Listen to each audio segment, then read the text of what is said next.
Hello viewer, welcome back to my channel. இன்னைக்கு ரிவ்யூவில் நம்ம ரிவ்யூ பண்ண போகிற படம் டூரிஸ்ட் ஃபேமிலி. இது ஒரு comedy come emotional drama film. Commercial படமோ இல்லை ஃபாஸ்ட் பேஸில் போகிற படமோ இது கிடையாது. கொஞ்சம் ஸ்லோ பேஸில் தான் போகுது. பட் ஸ்லோவாக போனாலும் ஒர்த்தான ஒரு படம். இது ஒரு ஃபீல் குட் மூவி. சசிகுமார் ஹீரோவாக நடிச்சிருக்காரு. சிம்ரன் ஹீரோயின். இவங்க பையனாக நடித்த மிதுன் ஜாய் சங்கர் அண்ட் கமலேஷ். ரமேஷ் திலக், யோகி பாபு, பகவதி பெருமாள், எம்எஸ் பாஸ்கர் மற்றும் பல நடிச்சிருக்காங்க இந்த படத்தில். Cinematography Aravind Viswanathan. Editing Bharat Vikraman. Music Sean Roldan பண்ணியிருக்காரு. அறிமுக இயக்குனரான அபிஷன் ஜீவின் தான் இந்த படத்தை டைரக்ட் பண்ணியிருக்காரு.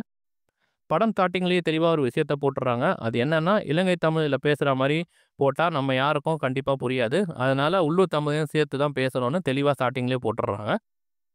இந்த ரிவ்யூ உங்களுக்கு பிடிச்சிருந்தா லைக் பண்ணுங்கள், ஷேர் பண்ணுங்கள், மறக்காமல் நம்ம சேனலை சப்ஸ்கிரைப் பண்ணுங்கள். இப்போ வாங்க நம்ம டீட்டெயில் ரிவ்யூக்குள்ளே போகலாம்.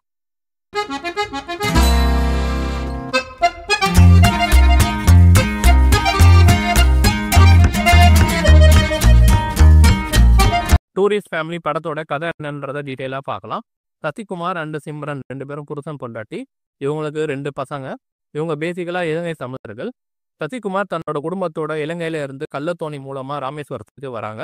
இவங்க ஒரு சாதாரண சாமானியன் வாழக்கூடிய வாழ்க்கையை எந்த பிரச்சனையும் இல்லாமல் சந்தோஷமாக வாழணும்னு நினச்சி வராங்க. இவங்க இங்கே சிம்ரனோட அண்ணன் யோகி பாபு நம்பி தான் வராங்க. இவங்க இங்கே வந்ததுக்கு அப்புறம் இவங்க சந்திக்கிற பிரச்சனை, சிக்கல்கள் எல்லாத்தையும் கடந்து இவங்க தப்பிச்சாங்களா இல்லையா, அதுதான் படத்தோட மொத்த கதையுமே. இலங்கையில் இப்போ இருக்கிற நிலைமை என்ன, அங்கே வாழ்கிற மக்கள் என்னென்ன கஷ்டம்லாம் அனுபவிக்கிறாங்க, அவங்க வாழ்வாதாரம் எவ்வளோ போராட்டமாக இருக்குன்றதை ரொம்ப தெளிவாக அழுத்தமாக பதிவு பண்ணியிருக்காங்க.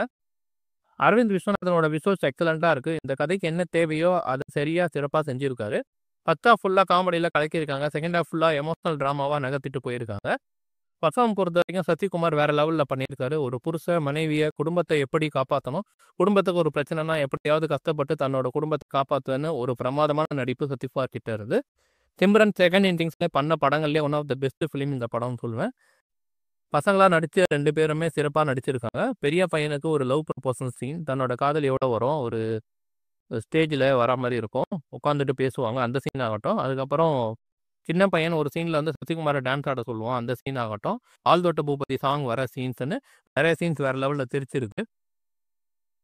படத்தோட ஃபர்ஸ்ட் ஹாஃப் காமெடியாக இருந்தாலும் சுவாரஸ்யமாக இன்ட்ரெஸ்டிங்காக இல்லை. ஒரு சில சீன்ஸ் நல்லா எழுதியிருந்தாலும் இன்னும் நிறைய சீன்ஸ் அந்தளவுக்கு ஒர்க் அவுட் ஆகலை.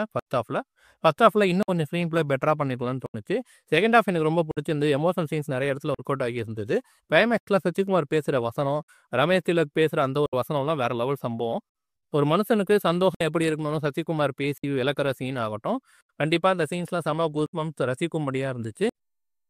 ஷான் ரோல்டனோட பாடகு ஆறுதலாக இருந்தது. பின்னணி இசை பிரமாதமாக பண்ணியிருக்காரு. நிறைய சீன்ஸ் எலவேட் பண்ணியிருக்கு இவரோட பிஜிஎம். குறிப்பாக வந்து எமோஷனல் சீன்ஸு கிளைமேக்ஸில் கரெக்டாக ப்ராப்பராக முடிச்சிருக்காங்க. நம்ம ஜாலியாக சந்தோஷமாக வாழ்கிற வாழ்க்கையை கூட இன்னொரு குடும்பத்துக்கு கிடைக்க எவ்வளோ பெரிய கஷ்டப்படுறாங்கன்னு ரொம்ப அழகாக காட்சிகள் மூலிமா ஆடியன்ஸ் கன்வே பண்ணியிருக்காங்க.